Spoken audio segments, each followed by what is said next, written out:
में छोटे वाक्य। सोशल माइलस्टोन में बच्चा धीरे धीरे दोस्त बनाना, रोल प्ले करना और दूसरों की भावनाएं समझना सीखता है। ये माइलस्टोन्स हमें बताते हैं कि बच्चा सामाजिक रूप से जुड़ रहा है और उसकी भाषा क्षमता सही दिशा में बढ़ रही है। Development behaviour disorder, abnormality of development. जब बच्चे का विकास सामान्य माइलस्टोन से काफी पीछे रह जाए या असामान्य पैटर्न दिखे, तो हम उसे डेवलपमेंटल डिले या डिसऑर्डर मानते हैं। इसमें भाषा में देर होना, मोटर स्किल्स में रुकावट, सामाजिक जुड़ाव की कमी या अजीब व्यवहार शामिल हो सकता है। उदाहरण के लिए, ऑटिज्म स्पेक्ट्रम डिसऑर्डर में बच्चा सामाजिक संकेतों को नहीं समझ पाता या ADHD में ध्यान टिकाना मुश्किल होता है।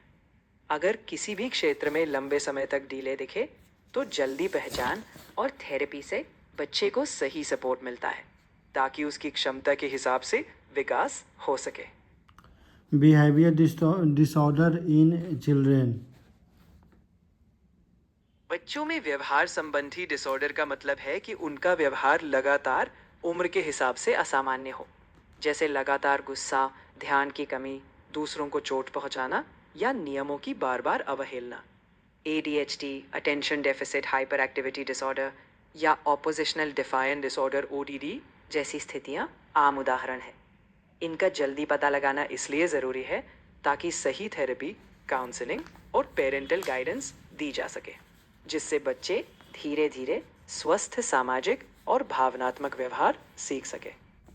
फिर अच्छे से आप एक्सप्लेन नहीं की, इसमें टाइप कौन सा बताएगा, प्राइमरी और सेकेंडरी होता है। और आप सही कह रहे हो। चलो पूरी बात करते हैं। व्यवहारिक डिसऑर्डर में हम कारणों के आधार पर प्राइमरी और सेकेंडरी देखते हैं। प्राइमरी में जैसे ADHD, ऑटिज्म या ODD होते हैं, जो खुद ही व्यवहारिक समस्याएं बनते हैं। सेकेंडरी डिसऑर्डर तब होते हैं जब कोई दूसरी स्थिति जैसे लंबी बीमारी, स्ट्रेस या फैमिली प्रॉब्लम उस व्यवहार को ट्रिगर करती है। दोनों में सही पहचान ज़रूरी है ताकि ट्रीटमेंट सही दिशा में हो, चाहे वो थेरेपी हो, पेरेंटल गाइडेंस या अन्य सपोर्ट, ताकि बच्चा धीरे धीरे बेहतर हो सके। फिर आप छोड़ दी मैनेजमेंट बताइए आप। फर्स्ट लाइन डाइट और लाइफस्टाइल चेंजेस। बिल्कुल, मैंने छोड़ा नहीं। अब सीधे वहीं आते हैं। मैनेजमेंट में पहले बच्चे और परिवार की काउंसलिंग और एक स्थिर रूटीन बहुत ज़रूरी है। डाइट में हेल्दी संतुलित खाना, शुगर और प्रोसेस्ड फूड कम करना और नियमित एक्सरसाइज शामिल है। स्क्रीन टाइम को लिमिट करना, नियमित नींद और आराम का समय देना और पॉजिटिव पेरेंटिंग स्ट्रैटेजीज अपनाना फर्स्ट लाइन है। अगर ज़रूरत हो तो आगे प्रोफेशनल थेरेपी या मेडिकेशन भी देखी जाती है।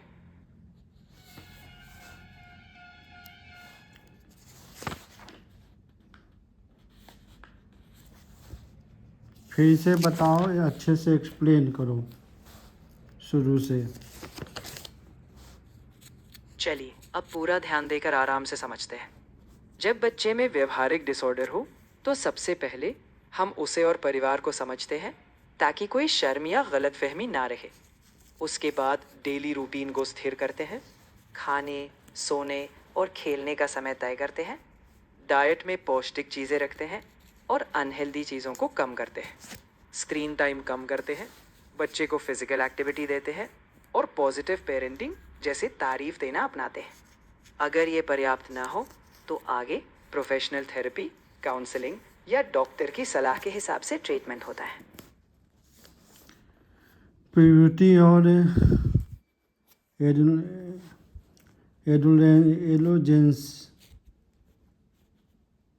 ठीक है, चलो अब मैं पूरी तरह स्पष्ट कर देता हूँ। प्यूबर्टी वो विकास काल है जब शरीर में हार्मोनल बदलाव होते हैं जो बच्चे को शारीरिक रूप से वयस्क की तरफ ले जाते हैं। इसमें टेस्टोस्टेरोन लड़कों में और एस्ट्रोजन लड़कियों में जैसे हार्मोन अहम भूमिका निभाते हैं। लड़कों में आवाज़ भारी होना, मसल्स बढ़ना और चेहरे पर बाल आना जैसे बदलाव दिखते हैं। वही लड़कियों में स्तन विकसित होना, पीरियड्स आना और शरीर का आकार बदलना शामिल है। ये बदलाव न केवल शारीरिक बल्कि मानसिक और सामाजिक विकास पर भी असर डालते हैं।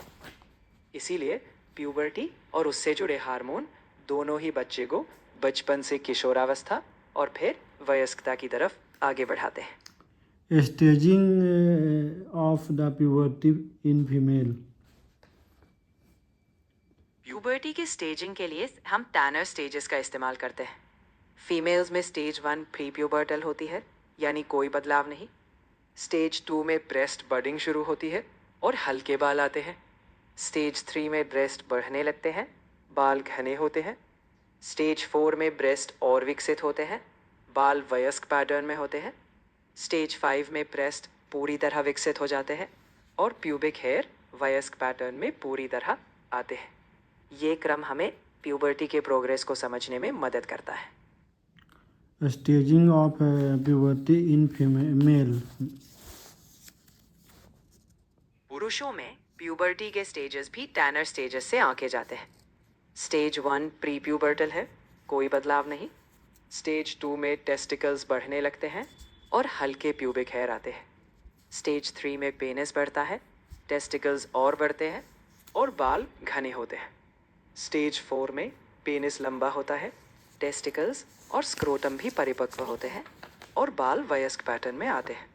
स्टेज 5 में जननांग पूरी तरह विकसित होते हैं और प्यूबिक हेयर वयस्क पैटर्न में आ जाते हैं। नोमेनक्लेचर बताओ, इसका याद करने का शॉर्टकट तरीका। देखो, एक आसान तरीका ये है कि तुम इसे एक क्रम में याद रखो, बेसिकली नीचे से ऊपर। पहले लड़कियों में ब्रेस्ट और